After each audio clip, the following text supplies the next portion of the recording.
Mangwana ni mwalelepo vukenjani klekwas vanave Africa. Welcome to Africa Good Morning, the news and current affairs show that remains your portal into Africa's most potent stories. You are joined by Ashwin Mberi as we get into our week where Mike Sichula will be swinging in from Zambia, Lusaka, to deliver the Zambia Report. But prior to that, these are some of the stories we'll be looking at. Ghana summons South African envoy over xenophobic attacks on migrants. Tanzania inquiry confirms 518 deaths in election violence. Kemi Seba detained in South Africa amid international legal pressure.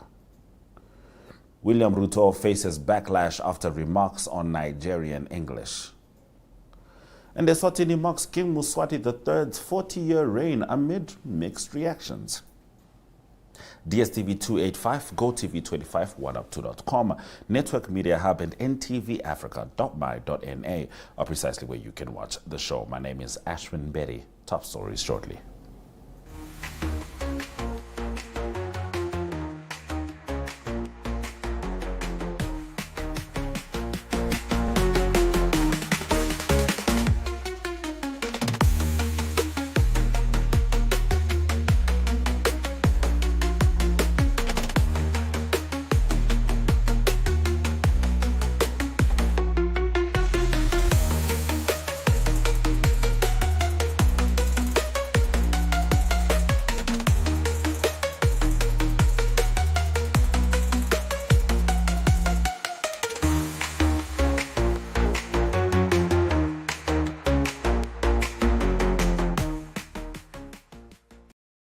Namibia is a land of movement, with waves that never stop reaching forward. Here, adventure is not something we search for. It is something we are born into. In every corner of this country, creativity rises, from artists, from athletes, from dreamers. And when the world comes to explore Namibia, they discover something extraordinary. Because when sport moves people, creativity moves ideas, and tourism moves the world toward us. Something powerful happens. A platform where movement meets imagination, where industries connect, where opportunity grows, where Namibia's next chapter begins. Welcome to the Creative Sport Tourism Expo. Exhibit, partner, experience. Creative sport tourism.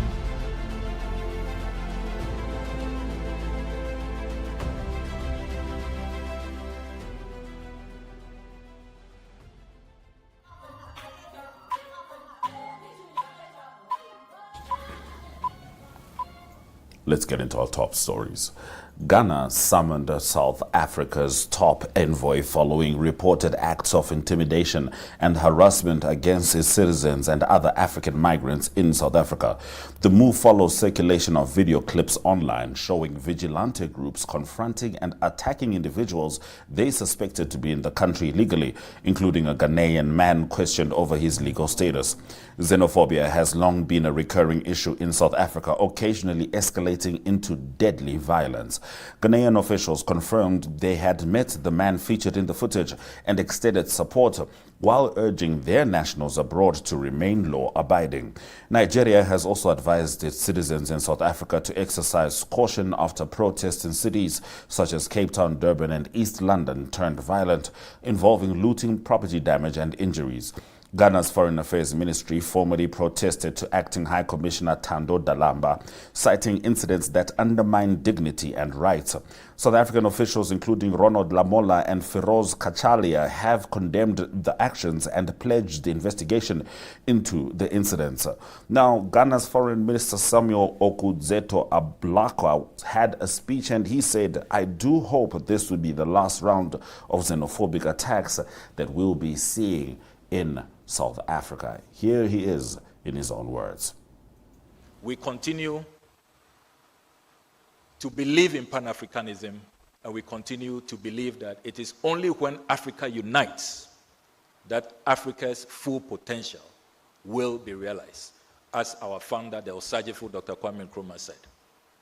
So it is really regrettable that at this time, when we've won such a huge victory at the United Nations, the Global South has come together, all Africans, people of African descent have come together, 123 countries sending a clear message against the transatlantic enslavement of our forebears, that in this modern era, we will see such hatred, such xenophobia against each other, against Africans. It is totally unacceptable, it is condemnable, and we will do everything as a government to protect our nationals and to make sure that we demand from the South African government to protect our citizens and to keep them safe, because they owe them that duty of care. Just as we will continue to make sure that all South Africans living in Ghana are safe, are protected, and we will not encourage any reprisal attack. We will condemn it, and we will not even contemplate it. And we know that Ghanaians are very welcoming, very hospitable, very peace-loving people, and they will not do that. So I do hope that this will be the last round of xenophobic attack that we will be seeing in South Africa. Now, a Tanzanian Commission of Inquiry has confirmed that 518 people were killed during violence linked to the October 29, 2025 general election. The Independent Commission of Inquiry, led by Mohammed Chande Othman, reported that men made up the majority of victims but did not assign responsibility for the killings, recommending further investigations. This marks the first official figure released by authorities following earlier claims by human rights groups and opposition parties that security forces were responsible for thousands of deaths among anti-government protesters. President Samia Suluhu Hassan defended the actions of security agencies, stating they prevented the country from descending into anarchy. She announced the formation of a Commission for National Reconciliation aimed at restoring trust, unity, and harmony. The reconciliation initiative had initially been planned within the first 100 days following the election, but was delayed due to unrest. The Commission's findings now form part of broader efforts to address the aftermath of the election violence and stabilize the national environment. Now, activist Kemi Seba is in detention in South Africa following his arrest while allegedly attempting to leave for Europe via Zimbabwe. The 45-year-old born Stelio Gilles Robert Kapo Chichi is wanted in Benin for inciting rebellion linked to a failed coup attempt in December 2025. Known for opposing French influence in Africa, Seba has faced multiple arrests across countries for various offenses, including inciting hatred. His activism includes campaigns against the CFA franc and criticism of France's role in African economies. Authorities in South Africa stated he is also a wanted fugitive in France and Benin, with extradition processes underway. His arrest followed a sting operation in Pretoria, where he had reportedly overstayed his visa. Benin has confirmed preparations for an extradition request, while allegations also include money laundering. Seba has not commented on the charges, though associates have dismissed them. His prominence has grown alongside political shifts in West Africa, particularly in countries distancing themselves from French influence. Now, Kenya's President William Ruto has faced some significant criticism, and this is after suggesting Nigerian accented English was difficult to understand and required translation. Speaking to Kenyans in Italy, Ruto stated that Kenya speaks some of the best English globally, contrasting it with Nigerian speech patterns. Here is William Ruto giving that speech. Kenyans, our education is good. Our English is good. Yes, we speak some of the best English in the world. Yeah, that is true. If you listen to a Nigerian speaking, you don't know what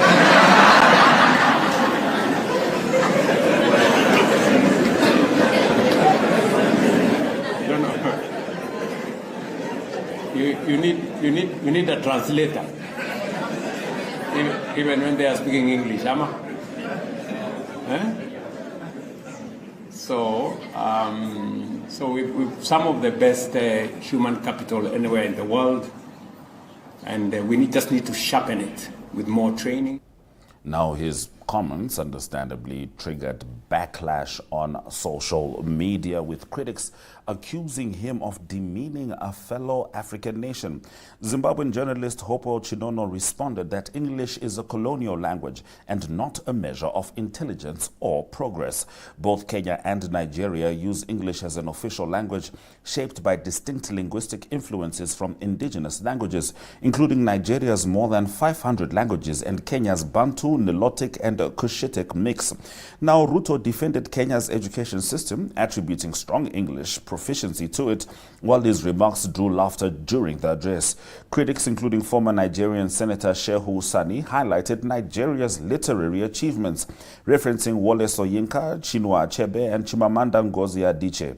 Online exchanges between Kenyans and Nigerians remain frequent, often tied to economic, cultural, and political comparisons across platforms.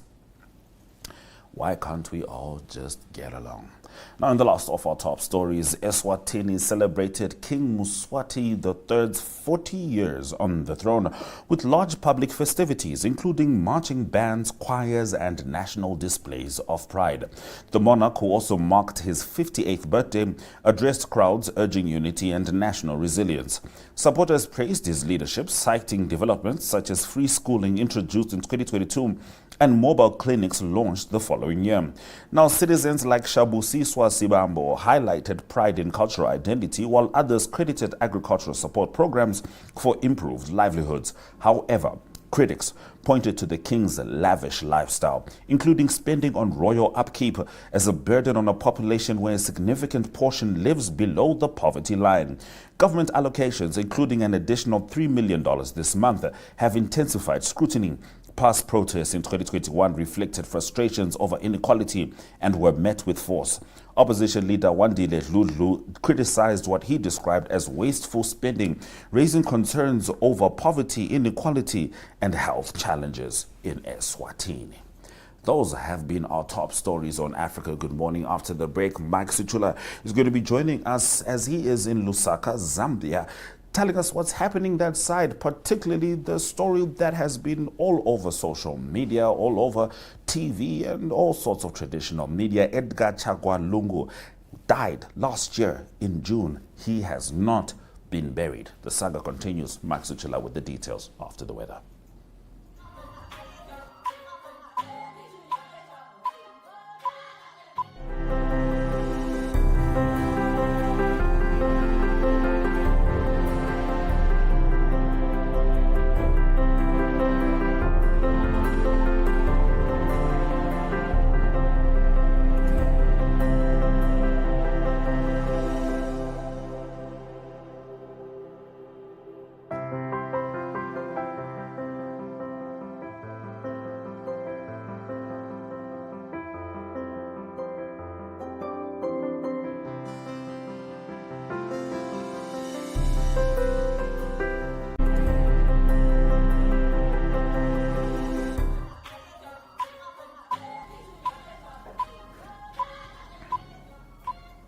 All right, Mike Sichula, get straight into it. Edgar Lungu, the saga. How are Zambians responding? Yeah, quite a sad state of affairs. Like you said, Mr. Lungu died in June last year, and the expectation of many people was that by now he should have been buried.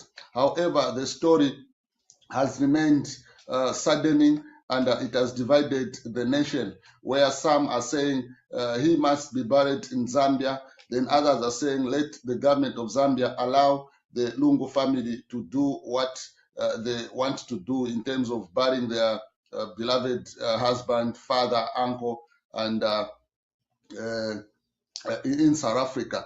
But the state of affairs, like what happened over the weekend, the only issue that came out from the Attorney General, Mr. Kaliro Kalesha, in his second address to the nation, which was broadcast on national broadcaster ZNBC, he brought out something striking, saying that President Hakainde Hichilema has not refused to back off from presiding or being the main guest at the funeral of Dr. Lungu if it will be held in Lusaka. This is something that has been one of the contentious issues that has been demanded by the Lungu family, saying that one of his wishes was that Mr. Hichilema should not be anywhere near his casket if he should be buried in Zambia, as the custom of the Zambian constitution. But this is a statement that is coming from the Attorney General,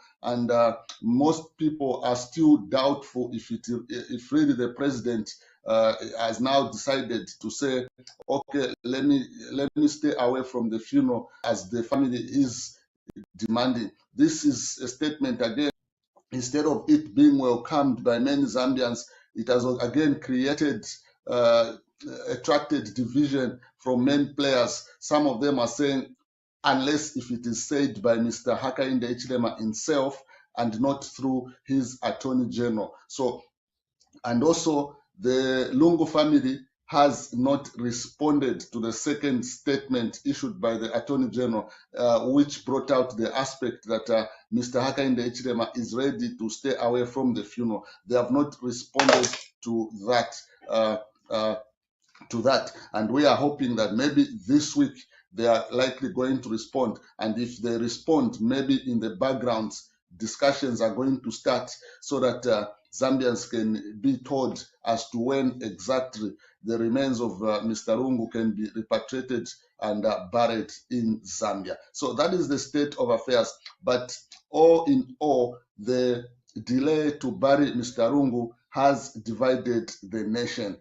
Everything, when you go online, the divisions, you can clearly see it, that there's a lot of division and there's no unity in the country, because people are saying this and that depending on how they feel. Then my second story, the Zambian government has suspended the Tazama oil pipeline for the next 6 months. So this decision follows the government's declaration of fuel supply situation in the country as an emergency due to rising global oil prices and disruption in the supply chain. So this was announced to the public by Chief Government Spokesperson Mr. Cornelius Mwitwa.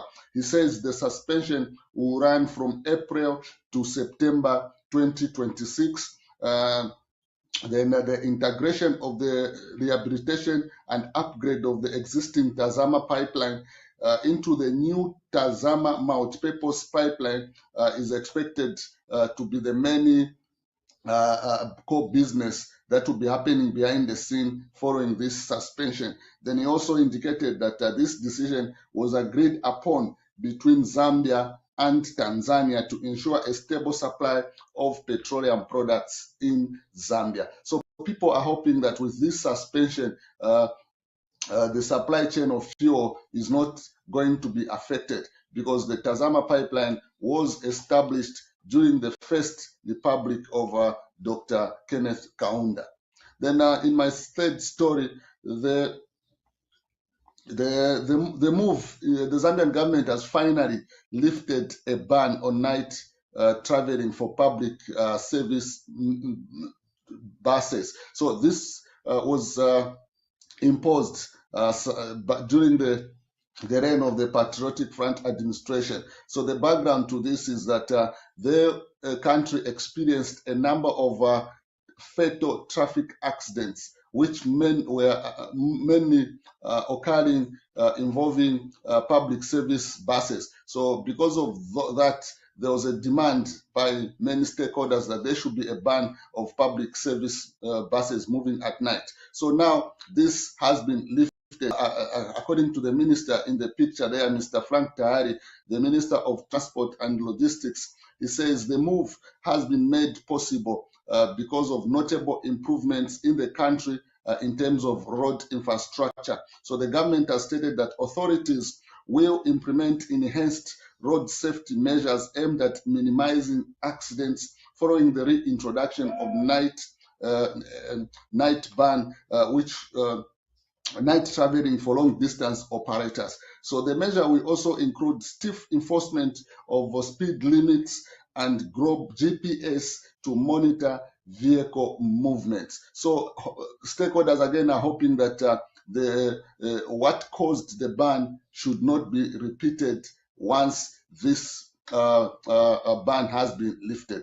Then lastly, in sports, Fashion Sakala, who is based in the Saudi Professional League, has begun to attract interest from European countries. So this comes as his contract in Saudi Arabia nears to an end. So Fashion Sakala, who is the Chiporoporo captain, has been keen to move back to Europe, where he was before he switched to the Saudi Pro League. So he has been keen to go back to Europe, but one of his conditions, according to his agent, is that he must be guaranteed of playing time to play in the first 90 minutes for the team that may be interested to him.